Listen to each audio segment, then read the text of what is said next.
Welcome to IBG TV. I'm your host, Mike Hill. With me today is Mike Tuno, the president of Armed. Thanks, Mike. Good to be here. Hope Well, everyone's well. Well, thank you. Everyone is well, and I hope you had a nice holiday.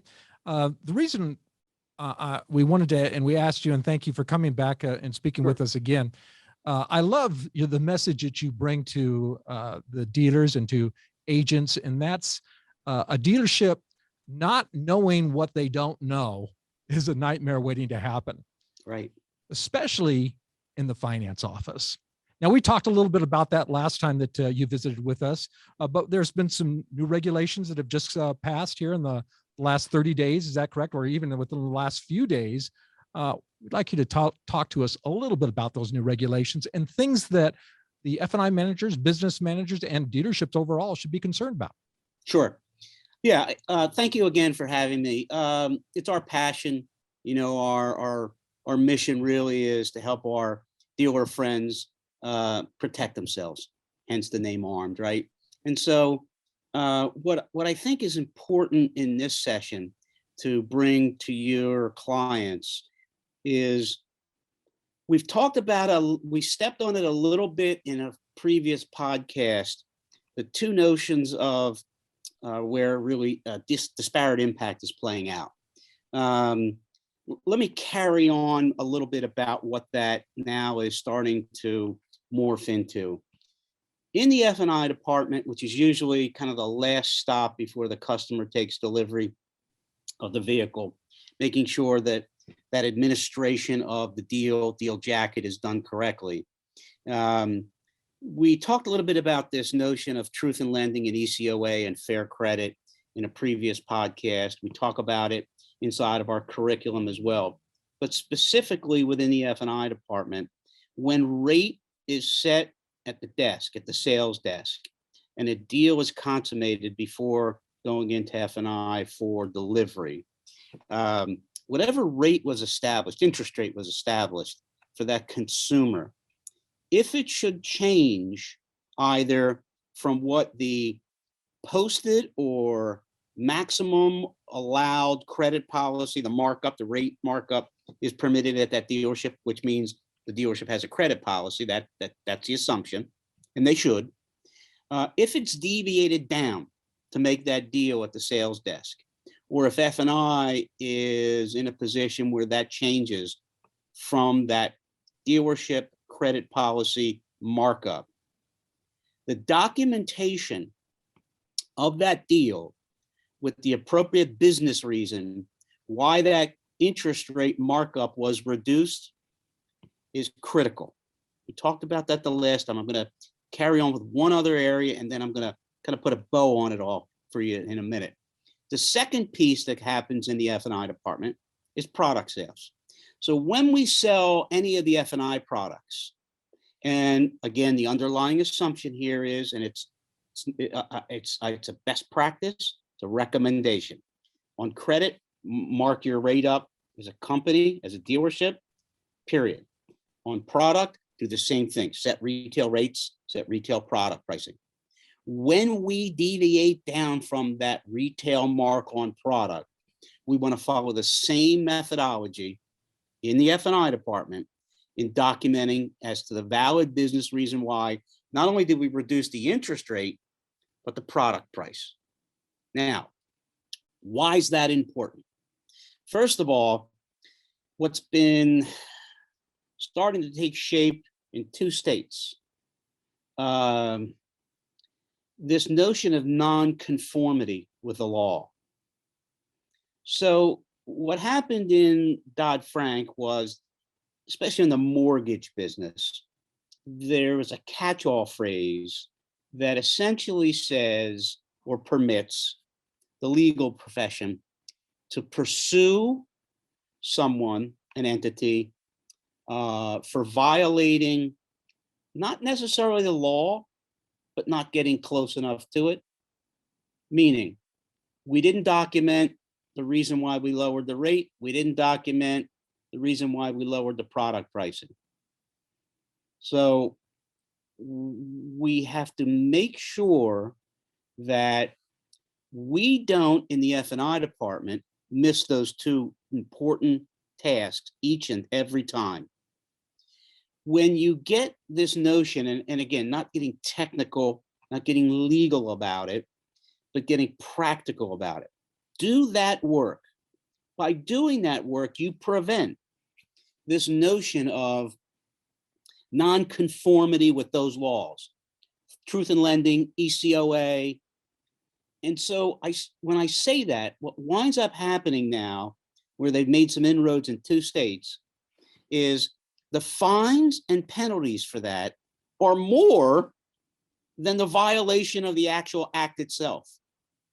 Because what they're starting to now do is bring in this catch-all phrase and throw this legal term of unfair and deceptive acts and abuses and practices, UDAP, 1A, 2As. And so it's almost morphed into, not only didn't you get it right, you didn't even get close to it. And even if you got close to it and you don't have this documentation, you now run the risk of getting pulled into this mess called UDAP. When you get into unfair and deceptive trade practices or acts and abusive practices, all bets are off. It's a real win for the legal profession. So let me drive home these two very succinct points.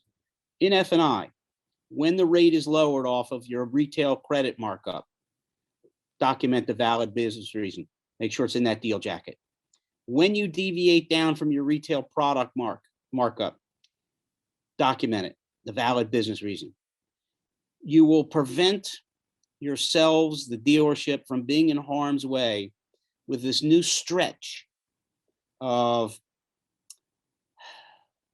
activity that's happening in the legal business, where the fines and penalties can go up to $1 million a day.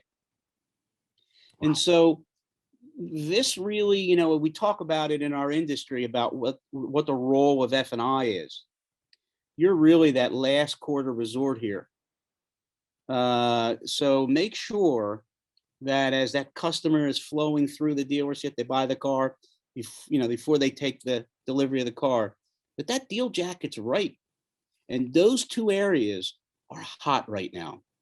They come back to haunt us, because if it's not there, what it now speaks of is sales worksheets and consumers that get upset about maybe their payments being packed. They don't have disclosure. There's not transparency. You've got unfair, deceptive trade practices. Listen, this started many, many years ago, over 20 years ago, when consumers at the attorney general level, at the state level, were getting pulled into packing payments. This is continuing, and it's getting worse because the attorneys are looking for the legal language that's embedded in the Dodd-Frank Act that allows them to kind of stretch the limits and apply it. And they've applied it successfully twice. So again, I would just say in F&I, dot your I's, cross your T's. The dealer is dependent on you. Sure, the whole dealership needs to focus on all of this, but you really have to be the maestro, making sure that those two key pieces of documentation are in place, because they speak of you following a process and following the law. Following the law is a good thing. Embrace it. Be transparent. Let your customers know what you're doing. It's important. Job number one, we talk about it in our IBG F&I boot camps, is protect the legal and financial well-being of the dealership. Yes. And we've heard that for years and years and years, and there are many dealers that truly, truly embrace that.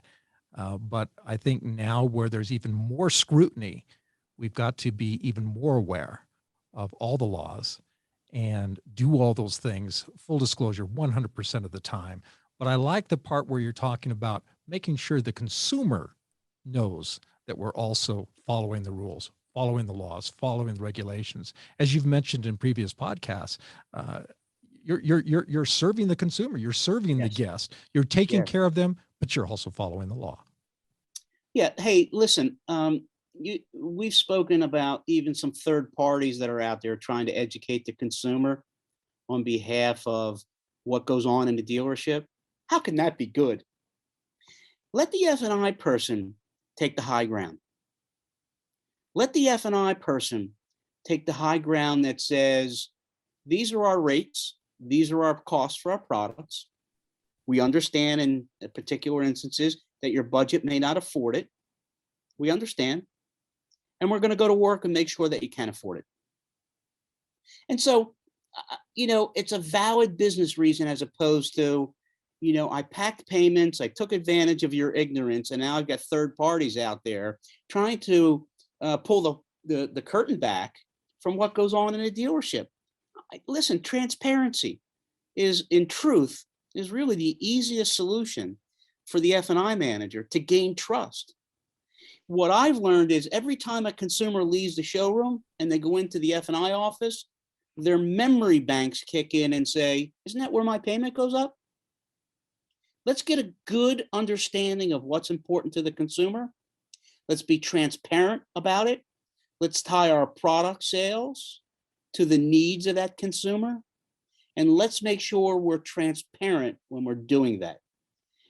Listen, there's third parties out there that'll tell you, make sure you read the contract for what's covered and what's not covered.